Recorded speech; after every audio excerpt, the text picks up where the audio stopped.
Here is the one in C. The order is going to be 2 off-case positions and then case. And begin. The first disad is the economy. A, uniqueness. The economy is growing sustainably. Every negative economic factor is priced in, and the government's response is effective. This is SEAL in 23. A lot of concern has been made over generally weak U.S. economic growth and the potential for a recession. We have been hearing this for a long time now, and America keeps chugging along. Perhaps the reason is that U.S. growth is actually stronger over time than most of its closest competitors. Our country remains the top economy in the world and one of the fastest growing among developed nations post-COVID. Fast forward to 2022, and employers couldn't find workers fast enough. And the economy can only really do well when people are working and ideally earning more each year. That is precisely what is happening in the U.S. at the moment. Next, B, the link. A jobs guarantee would cannibalize the entire private sector, destroying market productivity. This is Smith in 19. That would put immense pressure on the administrators of the federal jobs program to avoid firing even those who deserve to be fired. Results would be a drop in productivity, increased resentment, and disruption of the workplace due to the toleration of disruptive or criminal behavior that would never be permitted at private companies. A guaranteed federal jobs cannibalize the private sector and make the economy less productive. In the absence of very high unemployment, a jobs guarantee will compete with private companies, and the jobs guarantee would often win in that competition. As private sector jobs improved, they would call for a steadily higher wages and benefits to government work. This would exceed private companies' ability to pay. The private sector would find itself deprived of cooks, janitors, housekeepers, cashiers, and the other people who make the modern economy run. C, the impact.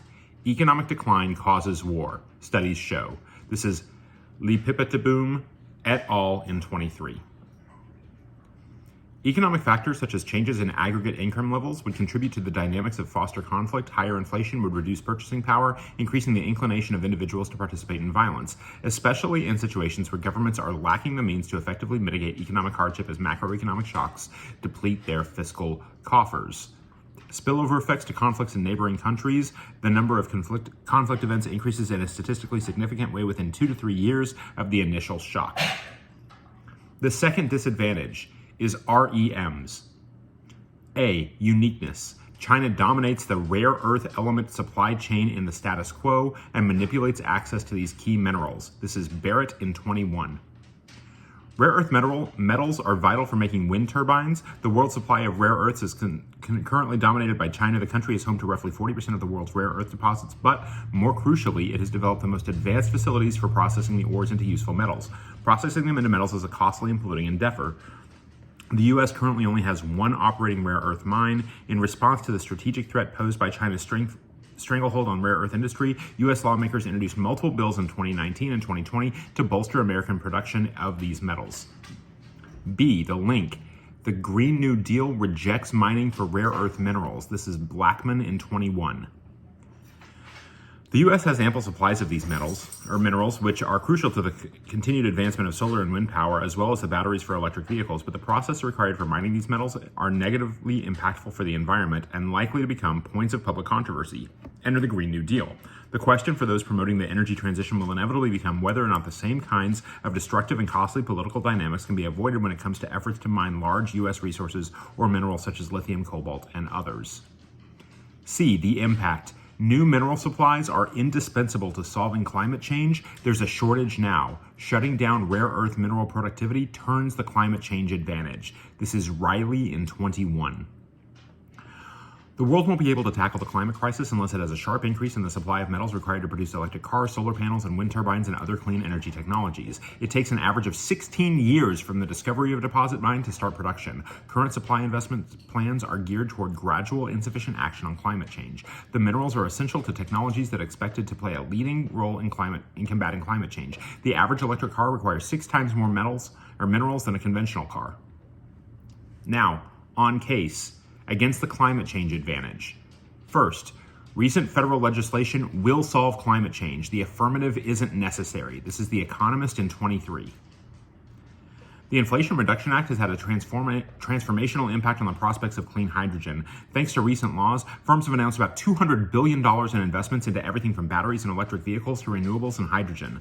The law offers subsidies The laws offer subsidies for decarbonization technologies well beyond wind and solar to include carbon capture and sequestration and hydrogen made from fossil fuels. They are specifically designed to persuade the oil and gas industry to clean up its act. Next, no solvency for a green transition from a jobs guarantee. The workers do not have the right skills. This is Dolan in 20. Advocates overestimate the ease of creating 10 to 15 million meaningful new public service jobs. Job guarantee workers could play a limited role in building green energy infrastructure. How many workers could be absorbed into such jobs before they become mere make work? Next, a green jobs guarantee misdirects government resources and detracts from fighting climate change. This is the Washington Post editorial board in 19. Policymakers should focus on quickly and efficiently decarbonizing. They should not muddle this aspiration with other social policies, such as creating a federal jobs guarantee, no matter how desirable that policy might be. If the goal is so monumental that the country cannot afford to waste dollars in its pursuit. If the market can redirect spending most efficiently, money should not be misallocated on vast new government spending or mandates.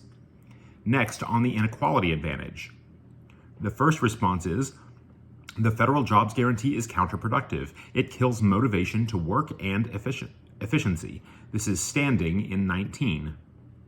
A jobs guarantee would be a recipe for perpetuating low productivity. If you are an employer and given a subsidy to pay employees guaranteed job, why bother trying to use that labor efficiently? A job guarantee also ignore the fact that any market economy requires some unemployment, as people need time to search for jobs that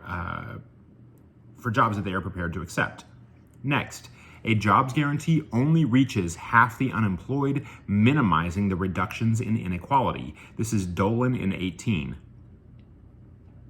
The 5 million who were out of the labor force but said they did want a job cited various reasons for not working, many of which would make it hard to draw them into public service jobs. School, family responsibilities, ill health, a lack of transportation, or other reasons kept them from looking for jobs. Only 9% have reported that their reasons for not job hunting were discouragement about the availability of work. It would be unrealistic to think that all 5 million could easily be slotted into public service jobs. Realistically, a jobs guarantee program might absorb half the long-term unemployment and half of those who want a job but are not currently in the labor force, fewer than 4 million people. Next, the government doesn't have the management capacity to oversee the millions of new workers from a jobs guarantee. It will take decades to solve. This is Bivens in 18. I don't think we have the public sector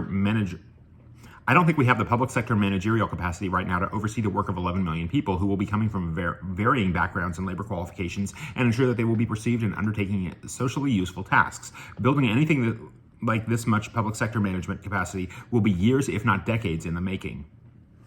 That is the 1NC.